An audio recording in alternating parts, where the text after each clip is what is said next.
ایک خدا پرست غلام کی دعا کی برکت کا واقعہ ایک خدا پرست غلام کی دعا کی برکت کا واقعہ حضرت عبداللہ بن مبارک رحمۃ اللہ علیہ فرماتے ہیں کہ ایک مرتبہ مکہ معظمہ میں شدید قحط پڑا، لوگ نماز استسقاء کے لیے میدان عرفات میں جمع ہوتے رہے، لیکن کسی طرح قحط کے آثار کم نہ ہوئے۔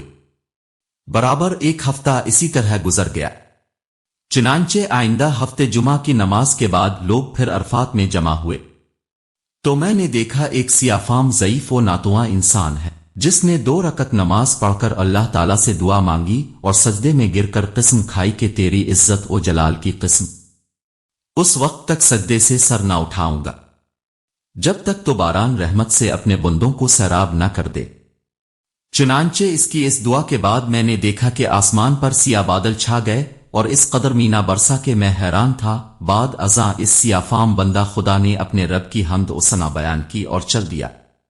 میں بھی اس کے پیچھے پیچھے ہو لیا کہ دیکھوں کہ یہ شخص کہاں جاتا ہے۔ جب وہ چلتے چلتے ایسے مکان میں داخل ہوا جہاں ایک بردہ فروش رہتا تھا، یہ دیکھ کر واپس چلا آیا اور صبح کو کچھ روپے لے کر اس بردہ فروش کے مکان پر پہنچا۔ میں نے کہا کہ مجھے ایک غلام خریدنے کی ضرورت ہے۔ میری اس درخواست پر اس سوداگر نے تقریباً 30 غلام مجھے دکھائے۔ ان سب کو دیکھ بھال کر میں نے کہا ان کے علاوہ اور بھی کوئی غلام ہے؟ اس نے جواب دیا ہاں، ایک منحوس سا غلام اور ہے جو کسی سے بات نہیں کرتا۔ میں نے کہا اسے بھی دکھا دو، تو سوداگر اسی غلام کو لے آیا جس کو میں دیکھ چکا تھا کہ اس کی دعا سے اللہ نے باران رحمت کی تھی۔ میں نے سوداگر سے دریافت کیا کہ تم نے اس کو کس قیمت پر خریدا ہے؟ سوداگر کہنے لگا کہ خریدا تو ہے میں نے 20 اشرفیوں کا، مگر آپ کو صرف 10 ہی اشرفی کا دے دوں گا۔ یہ سن کر حضرت عبداللہ بن مبارک رحمۃ اللہ علیہ نے فرمایا کہ ہمیں اس کی ضرورت نہیں، بلکہ میں تم کو اس کی قیمت میں 27 اشرفیاں زیادہ دوں گا۔ پھر فرمانے لگے کہ بس اس کا سودا کر کے وہ غلام کو ہمراہ لے کر چل آیا۔ تو وہ غلام کہنے لگا اے میرے آقا، اپنے آخر مجھے کیوں خریدا ہے؟ میں تو کسی بھی خدمت کے قابل نہیں ہوں۔ میں نے عرض کیا کہ میں نے تم کو اس لیے خریدا ہے کہ میں تمہارا خادم بنوں اور تم میرے مالک۔ میری اس بات پر غلام نے دریافت کیا کہ آپ ایسا کیوں کر رہے ہیں؟ اس پر میں نے عرض کیا کہ میں کل تمہاری کرامت دیکھ چکا ہوں، اللہ نے تمہاری دعا قبول فرمائی اور اپنی رحمت کی بارش کر دی جس کے لیے مخلوق پریشان تھی۔ اس نے دریافت کیا کہ کیا واقعی آپ نے ایسا دیکھا ہے؟ میں نے کہا ہاں۔ اس کے بعد اس نے دریافت کیا کہ کیا آپ مجھے آزاد کرتے ہیں؟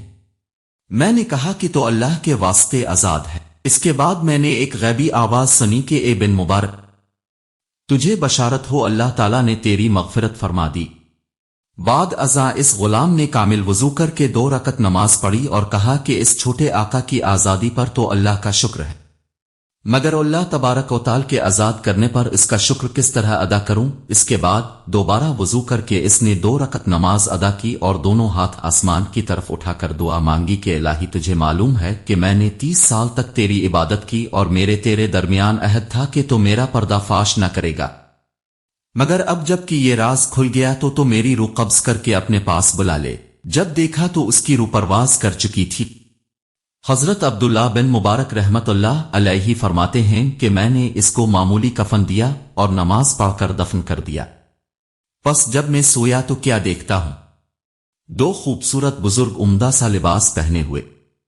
ان میں سے ایک صاحب نے مجھ سے فرمایا اے ابن مبارک، کیا تجھے اللہ تعالیٰ سے شرم نہیں آتی؟ اور یہ کہہ کر جب وہ چلے تو میں نے دریافت کیا آپ کون ہیں؟ تو انہوں نے فرمایا کہ میں محمد رسول اللہ صلی اللہ علیہ وآلہ وسلم ہوں اور یہ میرے پاس حضرت ابراہیم علیہ السلام ہے۔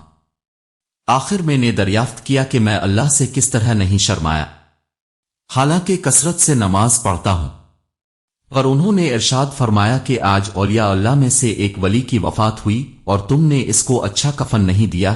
چنانچہ جب صبح ہوئی تو میں نے اس غلام کی قبر کھلوائی اور کھلوا کر نہایت عمدہ اور نفیس کفن پہنایا اور دوبارہ نماز جنازہ ادا کر کے دفن کر دیا۔ اللہ تعالیٰ اس پر اپنا رحم فرمائے، آمین۔ باحوالہ حقیقتوں کا گلدستہ سبق۔